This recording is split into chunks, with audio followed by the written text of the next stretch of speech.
L'invité de Smart Impact, c'est Théo Skubla. Bonjour. Bonjour. Bienvenue, vous êtes le président d'Each One que vous avez créé en 2015. C'était quoi l'idée? Quelle ambition vous aviez? Alors en 2015, on s'est rendu compte d'un constat qu'on fait toujours aujourd'hui, c'est que la France est partagée en deux grands groupes de personnes. Quand on parle des personnes réfugiées, de nouveaux arrivants, ceux qui veulent les aider les pauvres et ceux qui n'en veulent pas des pauvres gens. Or, moi j'ai une troisième conviction, en tout cas, ou plutôt je pense qu'il y a une troisième voie qui rassemble toutes les personnes comme nous, qui sommes convaincus que quelle que soit leur origine, quelle que soit leur qualification de départ, quel que soit leur âge, les personnes réfugiées, les nouveaux arrivants, représentent un potentiel duquel la société n'a pas encore pris la mesure. Notre volonté, c'est de révéler ce potentiel et de montrer que, d'un côté, on peut redonner un emploi durable à des personnes qui parfois attendent jusqu'à 10 ans pour retrouver un emploi durable, et à la fois permettre à l'économie de répondre à des besoins structurels, de tension sur les recrutements, et du coup de créer un système gagnant-gagnant. Ouais.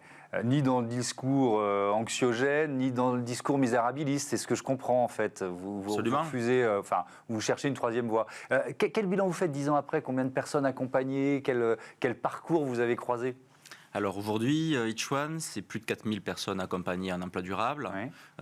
Juste cette année, c'est près de 1000 personnes qui sont formées et accompagnées en emploi, sachant que notre rôle, c'est de former de manière intensive les personnes, tant sur le plan du métier qu'ils vont exercer par la suite auprès d'entreprises partenaires qui recrutent chez Each One après nos formations, que effectivement sur le plan social, parce que notre rôle, c'est aussi de lever tout ce qu'on appelle les freins périphériques à l'emploi, c'est-à-dire les problèmes de logement, de garde d'enfants qui pourraient venir se mettre sur la route de la recherche de la stabilité dans la vie future des personnes qu'on accompagne. Donc aujourd'hui, c'est des belles histoires, c'est des personnes qui nous disent rêver effectivement d'évoluer au milieu des livres. Je pense à une personne qui s'appelle Bayokuba et qui a été embauchée dans un grand magasin pour s'occuper de tout l'étage effectivement des livres et qui revient nous voir et nous parle de sa passion qui remplit.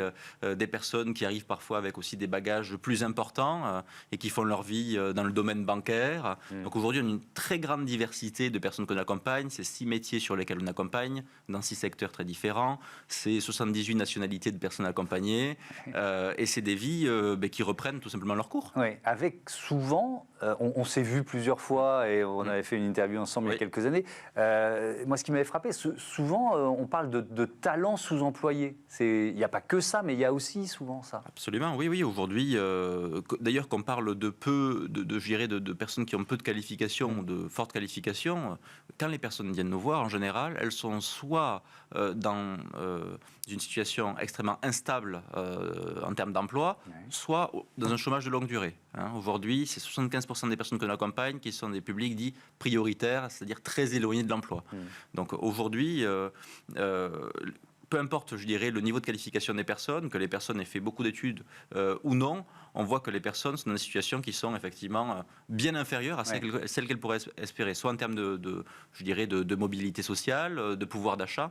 Et d'ailleurs, il y a un indicateur qui est très important chez nous, c'est qu'une fois que les personnes sont passées par Each One, elles gagnent en moyenne 44% de pouvoir d'achat.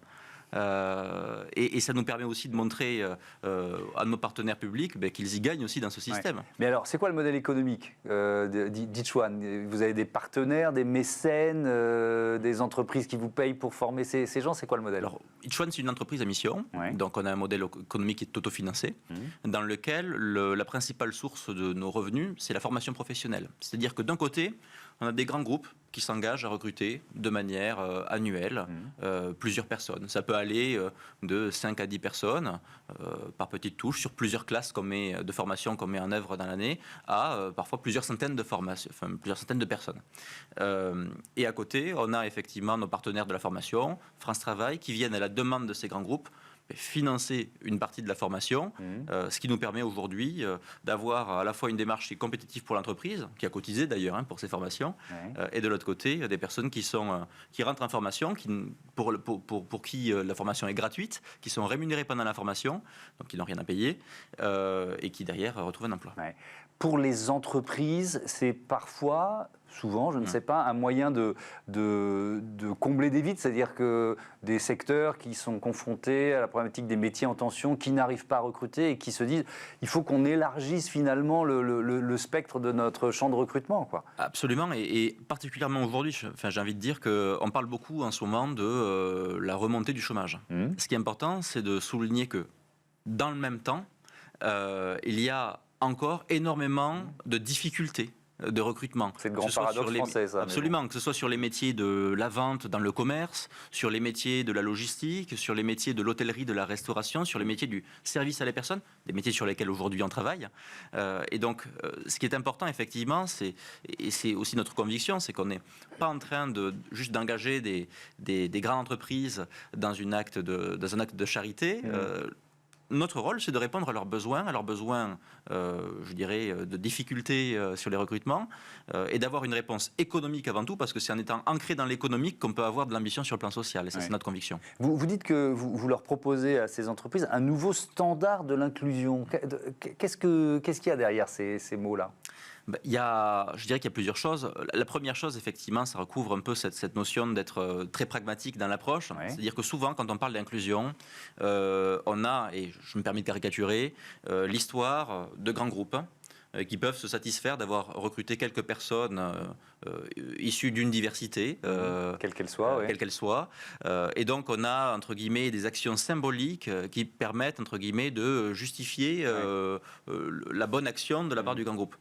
Moi, le sujet, ce n'est pas l'action symbolique. Pour moi, le sujet, c'est de dire, il y a des besoins d'un côté, il y a des besoins de l'autre aussi, au sein de l'économie. Et il y a un grand potentiel si on arrive à faire converger les deux, à faire dialoguer les deux. Et donc, il faut le faire avec ambition, une ambition de chiffres, une ambition effectivement de qualité en termes d'emploi. Et cette ambition, c'est de considérer l'inclusion pas comme un sujet seulement social, mais comme un sujet social et économique, et ancré dans le pragmatisme économique. C'est aussi ça le standard de l'inclusion, c'est se donner les moyens d'investir quand on parle d'inclusion, et pas de faire juste un acte social. Ouais, vous avez publié c'était en mars 2023, un livre aux éditions Le Cherche Midi, Le Grand Rapprochement, voilà, on le voit s'afficher, l'entreprise pour construire une histoire commune. Évidemment, le Grand Rapprochement, on voit bien à quoi vous faites référence, à ce grand remplacement en théorie fumeuse, voilà, j'assume de le dire, prouvé par personne. C'est un engagement politique quand vous choisissez un titre comme celui-là. Au même titre que tous les engagements sont politiques. Il n'y a pas de neutralité dans notre démarche. Non, mais elle n'est pas partisane. Ça pose la question du rôle des chefs d'entreprise aussi. Est-ce qu'ils doivent, d'une certaine façon, faire de la politique, au sens même noble du terme ? Absolument. Ma conviction, c'est qu'à partir du moment où une entreprise emploie des personnes qui sont aussi des citoyens dans leur vie, qu'elle a un impact sur la vie des personnes qu'elle emploie, sur son écosystème de partenaires, sur le territoire sur lequel elle est implantée, alors de fait, elle ne peut pas être indépendante du politique avec un grand P. Le sujet de mon livre, Le Grand Rapprochement, c'est de dire, justement, là où on observe parfois des idéologies qui sont dehors du réel, l'entreprise, elle a une force, c'est qu'elle ne peut pas faire abstraction du réel. Elle fonctionne avec le réel, elle fonctionne avec la réalité de ses salariés, la réalité de ses partenaires et sa réalité économique. Et ça, c'est une force qui lui permet de trouver des solutions, de trouver des troisièmes voies pour parfois rapprocher des mondes qui ne se parlent pas dans la vie de tous les jours. Alors, autant je ne crois pas au grand remplacement, autant je suis convaincu qu'on a des problèmes d'intégration. De ghettoisation, et on ne peut pas les nier, et elles ont des conséquences économiques. Est-ce que vous êtes confronté à des entreprises qui se disent moi je ne vais pas travailler avec vous parce que c'est trop compliqué, c'est des gens qui sont trop éloignés de l'emploi, qui ont perdu l'habitude de travailler, qui rejettent le modèle français. Enfin, je vous fais la liste de tous les a priori, parfois concrets, parfois réels, parfois fantasmés, qui existent. Alors aujourd'hui, on est confronté à des entreprises qui sont en général volontaires dans la démarche. C'est-à-dire qu'elles voient dans l'idée le gain pragmatique. Elles ont besoin de personnes, elles voient qu'il y a des personnes motivées, elles se disent « oui, moi aussi je veux en être ». Après, quand on rentre dans les discussions opérationnelles, sans que ce soit avoué, on sent toujours qu'il y a des préjugés qui sont ancrés, peu importe la conviction de la personne, sur est-ce que les personnes réfugiées ont le droit de travailler. Donc oui, elles ont le droit de travailler. On explique effectivement qu'on accompagne des personnes qui ont le titre de séjour. Est-ce que dans mes équipes, ça va fonctionner ?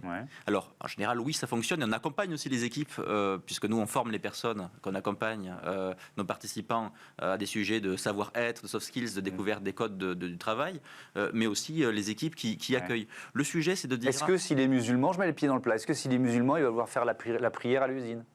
Le cas du religieux, effectivement, du fait religieux à l'entreprise, c'est un cas auquel on est parfois confronté. Ce qu'on voit dans tous les cas, et ce qu'il faut retenir, c'est qu'il n'y a pas, on va dire, de barrière qu'on ne puisse pas lever. Ouais. La seule barrière, elle est mentale.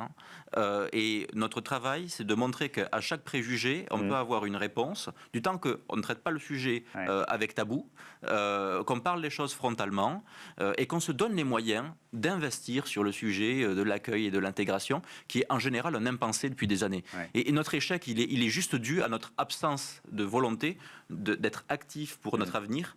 On est plutôt dans une posture de subir aujourd'hui. Ouais. Avec une dernière question qui justement nous projette dans l'avenir, avec le réchauffement climatique, les migrations liées au réchauffement climatique font que ces questions qu'on se pose et auxquelles vous commencez à proposer des réponses, elles vont être exponentielles. C'est-à-dire que les portes de l'Europe ne vont pas rester fermées de toute façon. Absolument. On est encore aujourd'hui dans la croyance qu'il pourrait y avoir un monde dans lequel on pourrait faire sans migration. Ce monde, il faut se le dire, il n'existe pas, ce n'est pas réaliste. Ouais. Donc la seule question qui est face à nous, c'est est-ce qu'on veut faire avec ou est-ce qu'on veut faire malgré? Est-ce qu'on veut choisir notre avenir et en tirer le meilleur ou est-ce qu'on veut le subir? Nous, on a choisi, en tout cas, de se donner les moyens de réveiller le potentiel des personnes qui sont là, de réveiller le potentiel d'une intégration qui est possible et qu'on voit aujourd'hui au quotidien quand on s'en donne les moyens. Ouais. Merci beaucoup, Théo Skubla. Bon vent à Each One, voilà, et à bientôt sur Bismart Sport Challenge. On passe tout de suite à notre débat, l'avenir du tourisme en montagne.